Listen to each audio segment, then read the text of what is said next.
Singapore is famous for having vigorously restricted car ownership and priced car use. But how it got to this point and where it's going next are interesting stories.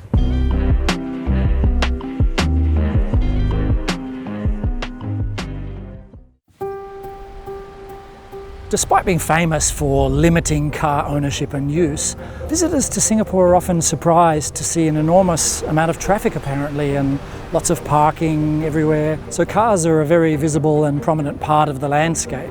But basically since about 2014, there's been a more vigorous effort to make Singapore more car-lite, to improve the livability of Singapore and make it less dominated by cars.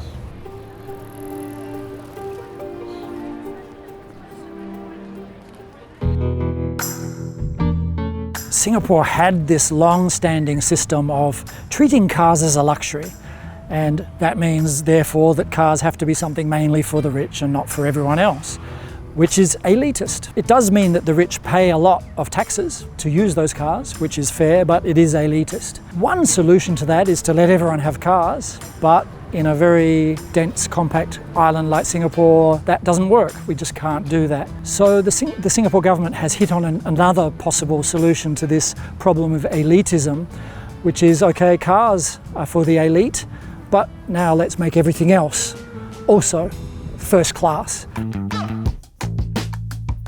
Since 2014, the slogan car-lite has been used from time to time. The government is placing a lot of emphasis on popular improvements to the walkability of Singapore, the comfort and safety of using bicycles, the convenience and level of service in public transport, and the ability to get access to cars when you need them, even if you don't own one, through taxis, through ride-hailing and through car sharing. When outsiders hear this term car-lite and Singapore is trying to be car-lite, they may be thinking of the term car-free and expecting a lot of car-free spaces. There are some, but Singapore is a compact place with a lot of vehicles, but the alternatives to driving are constantly being improved. There was a period where the Singapore government more or less ignored bicycles. They weren't seen as part of the future, but that changed as well. The most recent versions of bicycle paths next to the footpaths are much improved. Now they paint them red Dutch style. They're not at Dutch standard yet, but they're working towards improving the quality of the bicycle network, and it's becoming much more extensive. So recent announcements of many more areas of Singapore will be getting bicycle facilities. Currently there's still a bicycle share system, not quite as popular as it was at its height, but still there. The Land Transport Authority has a section devoted to bicycles, which is a good thing, so that there are experts full-time on the issue of bicycles. Our aim is not just to have more buses and trains running, but to build a first-class public transport system in Singapore. The investment in the public transport system has been boosted enormously, so the ambitions of the MRT network were boosted, more lines being built into the 2030s, and the regulatory arrangements for the bus system and the amount of ambition for the bus system, which had also been a little bit neglected in the 1990s and 2000s, again getting a lot of attention. So the buses have been improving a lot as well. It's not very high profile, but if you're a bus user, you will notice the waiting times are much less than they used to be. The pedestrian environment has been improved. Parks like this have park connector paths, and along rivers and drains there are paths for jogging, walking and cycling. There's been a lot of effort. Singapore more recently has been experimenting with some car-free Sunday morning events in the city centre and various hotspots of entertainment hotspots, making them car-free at the times when they are busiest on the weekends. And those events have been very popular, and they're seen as a success. So I would anticipate that might encourage more pedestrianisation into the future.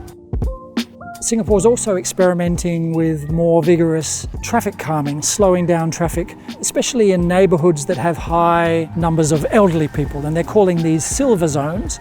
But basically it's 40 km/h zones where the streets are redesigned to make it safer and easier to cross the streets, much more pleasant for the local people. It's now easier than ever to live a comfortable lifestyle even if you don't own a car, and the government's been working hard to make that even more true into the future. But there still is a lot of traffic. Singapore's not growing in spatial terms, it's still the same size, and the number of vehicles is more or less steady. Roads are still expanding, the major roads. There is one major road project which is actually quite telling. The North-South Expressway was announced in the 2000s at the height of that other policy of expanding car ownership.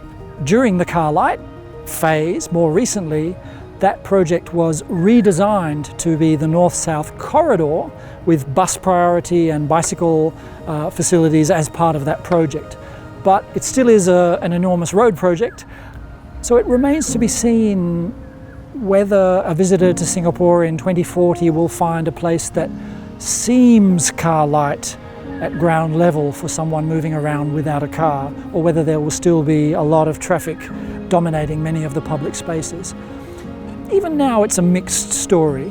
Restricting cars will never be popular, but the alternatives to driving are constantly being improved, and I wouldn't be surprised if the traffic reduction policies become more ambitious into the future once the public here can be convinced that the alternatives can really become excellent and that they shouldn't consider it to be a second-class thing not to own a car. Yeah,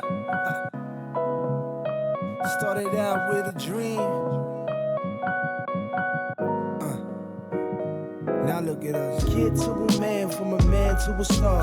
Bike to a minivan to a supercar. Lights, let me see those hands, show me who you are. Dice, watching Milan, go and cop a new car. High stakes, heavyweight shit. If I believe, then I can be it.